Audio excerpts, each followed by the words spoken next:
welcome to today's episode of Heard and Seen Around. I am Rajesh Karipurath. This is my take on macroeconomic and geoeconomic data points, which I find interesting.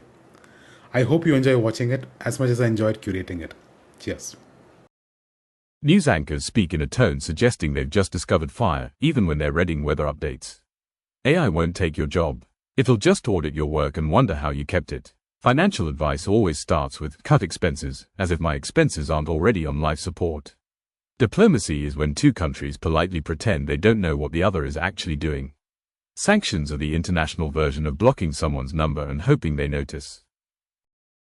Global government debt has ballooned to $111 trillion, and three countries, the US, China, and Japan, owe nearly 60% of this financial Everest. Japan sits at a staggering 230% of GDP. Sudan isn't far behind, and even advanced economies are wobbling under rising interest costs and post-pandemic bills. The world isn't just borrowing anymore, it's borrowing faster than it's growing. And fiscal space, shrinking like a wool sweater in hot water.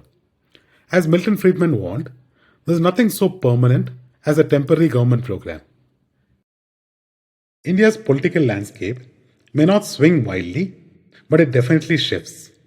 In 2025, about 70% of Indians live in states run by the NDA, a dip from the 2017 peak, but still a dominant footprint. Recent wins in Andhra Pradesh, Orissa, and Delhi have inched the alliance back upward. Congress and its allies hold patches of population, while others continue to be the wild card that keeps India's federal policies and politics interesting. The chart really shows one thing. India's map is never static. It's a living, breathing swing meter. Khan market may still wear the crown at $223 per square feet. But the real action is in Gurugram. Galleria market just jumped 25% in a year, the fastest in the Asia Pacific. And Connaught Place isn't far behind, with a strong 14%. And Mumbai's linking road keeps chugging along at 6%. With premium retail space limited and consumer spending shifting upward, India's high streets are becoming the new battleground for brand visibility. After 2 years of red-hot frenzy, the SME IPO market is finally catching its breath. Oversubscription levels that exploded to an absurd 243x in 2024 has collapsed to 87x in 2025, and listing gains have plunged from nearly 57% to just 11%. Retail investors who chased quick profits last year are now discovering that gravity works in markets too, especially when fundamentals and hype drift too far apart. Or as Charlie Munger would have reminded us, it is not supposed to be easy. Anyone who finds it easy is stupid. This chart says it loud and clear.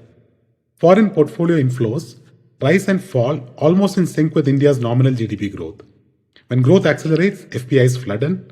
When growth cools, they head for the exits like it's the last call at a bar. Peaks in 2007, 2010, 2014 and 2021 line up neatly with strong GDP years. And the sharp outflows in 2008, 2020 and now 2024-25 mirror economic slowdowns just as neatly. FPIs aren't predicting India's cycles, they're just reacting to them. Gross market cap at 1 lakh crores now exceeds the combined value of 8 traditional brokerages.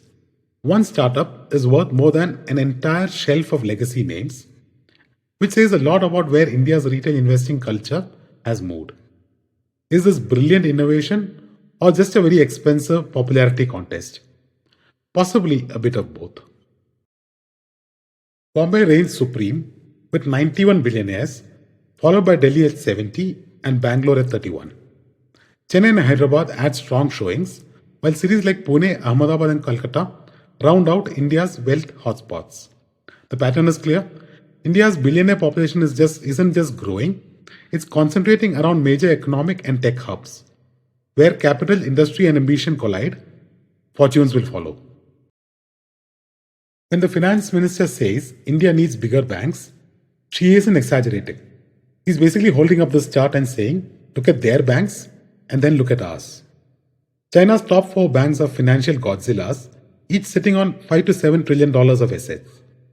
JP Morgan and Bank of America look muscular too. Then there's us, SBI at 43, and HDFC at rank 73. Great banks, but in global terms, a more friendly neighborhood Kirana stores compared to China's mega malls.